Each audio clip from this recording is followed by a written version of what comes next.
प्रिय विद्यार्थियों, आज हम विज्ञान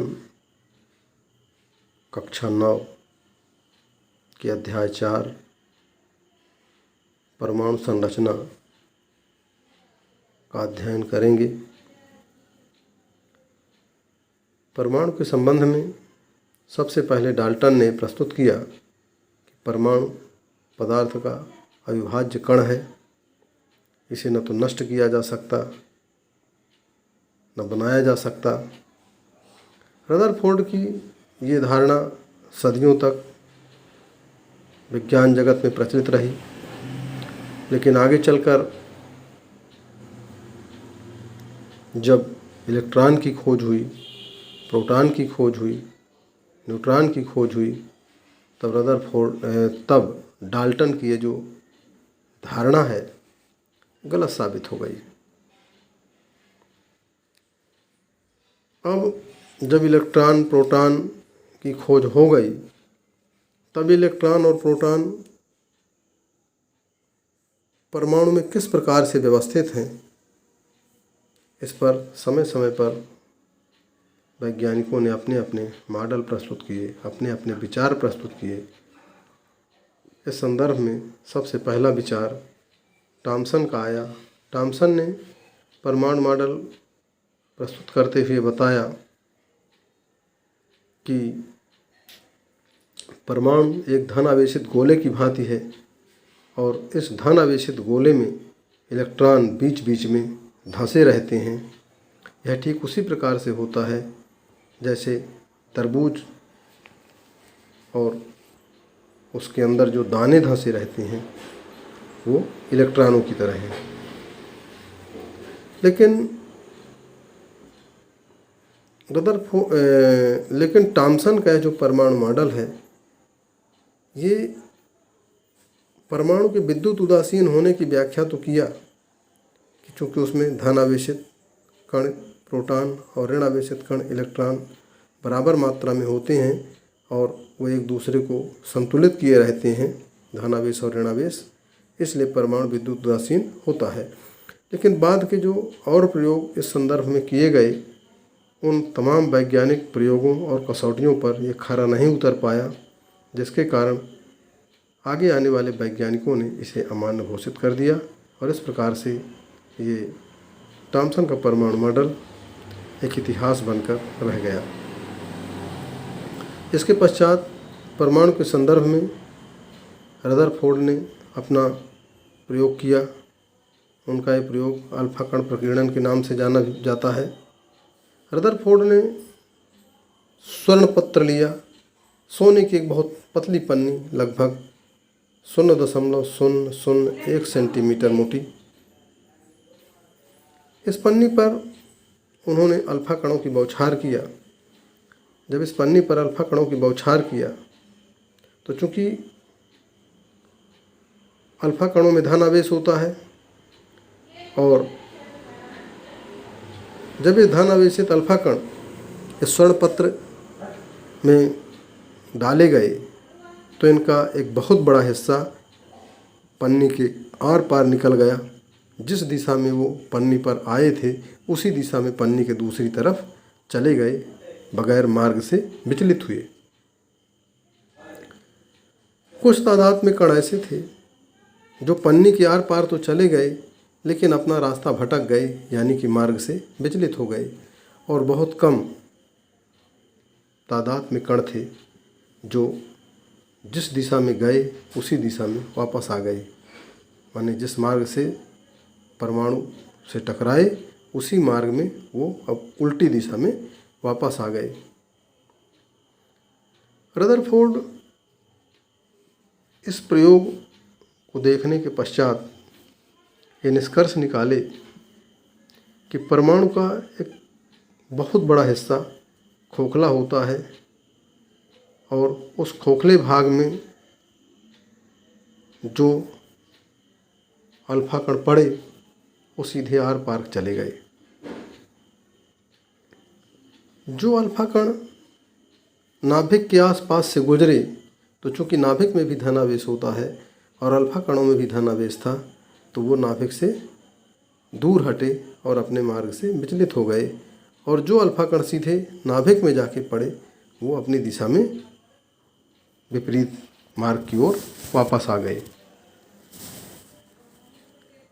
अब इस प्रयोग के पश्चात रदरफोर्ड ने अपना परमाणु मॉडल प्रस्तुत किया और उनने परमाणु मॉडल में बताया कि परमाणु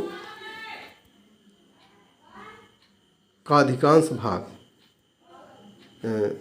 उन्होंने अपने रदरफोर्ड ने अपने परमाणु मॉडल में बताया कि परमाणु का केंद्र धनावेशित होता है जिसे नाभिक कहा जाता है।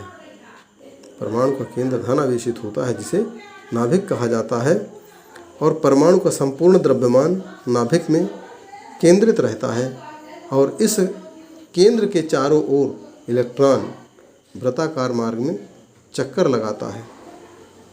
साथ ही ये भी बताया कि परमाणु में जो धनावेशित भाग नाभिक है वो परमाणु की तुलना में बहुत छोटा होता है, और उस अत्यंत कम भाग में परमाणु का समस्त धनावेश केंद्रित रहता है, और उसके बाद काफ़ी परमाणु के चारों ओर जो काफ़ी बड़ा घेरा होता है उस घेरे में इलेक्ट्रॉन चक्कर लगाते रहते हैं। रदरफोर्ड के इस परमाणु मॉडल की भी समीक्षा हुई। वैज्ञानिकों ने तरह तरह से इसको कसौटी पर परखा, तो इसमें कई कसौटियों पर ये परमाणु मॉडल सफल रहा, लेकिन चूंकि इलेक्ट्रॉन नाभिक के चारों ओर चक्कर लगाता है, और जब इलेक्ट्रॉन नाभिक के चारों ओर चक्कर लगाता है, इलेक्ट्रॉन एक ऋणावेशित कण है, और कोई भी आवेशित कण जब अपने मार्ग में किसी केंद्र के चारों ओर वर्तुलाकार मार्ग में चक्कर लगाता है, तो उस स्थिति में उसकी ऊर्जा लगातार कम होती जाती है, और ऊर्जा क्षय होते होते एक ऐसी स्थिति आती है कि उसकी सारी ऊर्जा खत्म हो जाएगी और वो नाभिक में जाके गिर जाएगा। क्योंकि होता क्या है कि जैसे जैसे उसकी ऊर्जा खत्म होती जाती है, कम होती जाती है, वैसे वैसे उसका जो वर्तुलाकार पथ है वो छोटा होता जाता है, और वो पथ छोटा होते होते और अंत में जाके नाभिक से इलेक्ट्रॉन टकरा जाता है। ऐसी स्थिति में नाभिक और परमाणु का अस्तित्व समाप्त हो जाता है। यानी परमाणु को नष्ट हो जाना चाहिए, पर ऐसा नहीं होता। परमाणु कभी भी नष्ट नहीं किया जा सकता। परमाणु एक स्थायी कण है। तब फिर उसकी ऊर्जा, तब फिर इलेक्ट्रॉन की ऊर्जा नाभिक के चारों ओर चक्कर लगाने के बाद भी कम क्यों नहीं होती? इसका रहस्य रदरफोर्ड का परमाणु मॉडल नहीं बता सका, और अंत में इसे भी अमान्य घोषित कर दिया गया, क्योंकि ये परमाणु के स्थायित्व की सही व्याख्या नहीं कर पाया। इसके बाद